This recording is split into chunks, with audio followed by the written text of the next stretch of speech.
Hi friends, welcome back to the pharmacy. I have an awesome recipe here for you today for an apple elixir. This is an incredible remedy for anyone who is struggling with any sort of gut issues, whether it be, minor bloating after eating or even a more severe issue. Say you have gastroparesis, which is actually also known as gastric emptying disorder. And what happens with gastroparesis is people who suffer with that, their food does not digest properly. It actually will kind of stay inside of the digestive tract until, say, they eat something else, and then it helps to push it down, but there's no nerves in the stomach.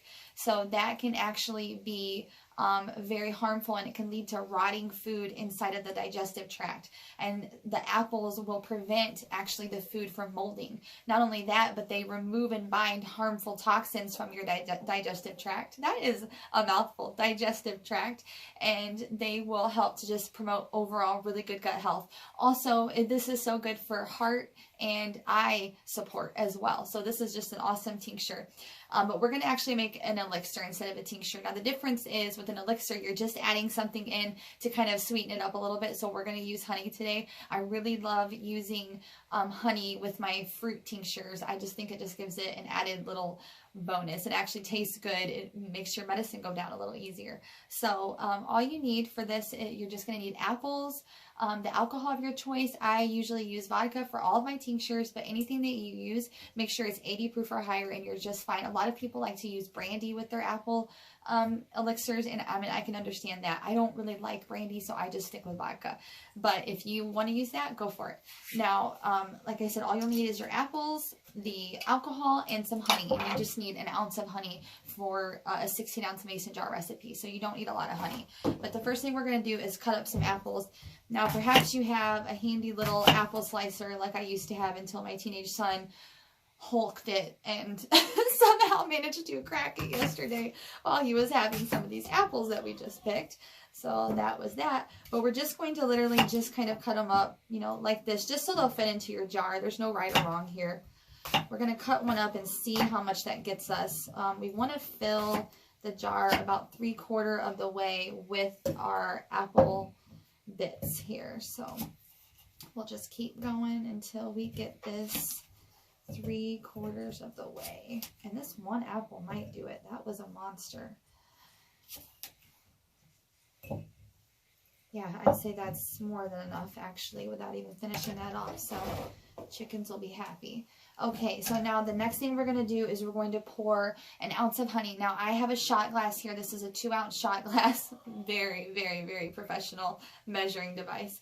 And I put an ounce of honey in, and then I actually added about 1/2 ounce of vodka in it just to help it slide out easier into this jar. So we're going to go ahead and pour that right down in there. See how smooth that was? And you weren't struggling with getting that honey in there. And then we're going to add our vodka. And yes, I'm one of those weird people that has a sickness where they just can't leave anything in the jar it comes in. So I have my vodka in this really vintage teapot that I found at Goodwill.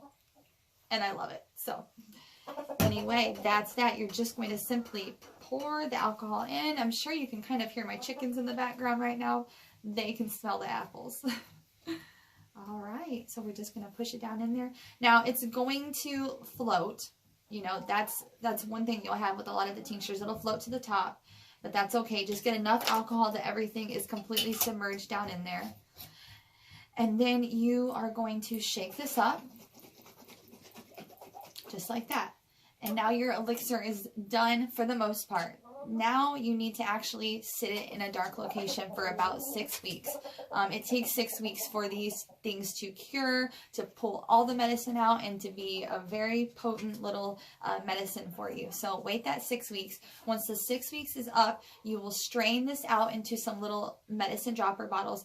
Be sure that you put it in an amber medicine dropper bottle. There's a good reason that those things are always dark colored, and it's because UV rays from the sun, they actually mess with the chemicals and will ruin your medicine. So keep it out of the sun as much as possible. So we're going to shake this up. I'm just going to sit it in a dark location, and you're going to come back to this every 2 or 3 days. Shake it up. If it looks like there's a bunch of apples sticking up a bunch above the liquid, go ahead and add a little bit more liquid in there so that you don't have any apple bits sticking up in the air, because that will mold, and that's going to make it really it's going to just completely ruin your tincture. So don't let that happen. But sit it in the dark, like I said, for those 6 weeks. Strain it into some medicine dropper bottles, and then the dosage on this is 1 full dropper 3 times a day to help you with your digestive issues, and hopefully really, really get you some relief, because I know how horrible gut issues are, and they can be debilitating.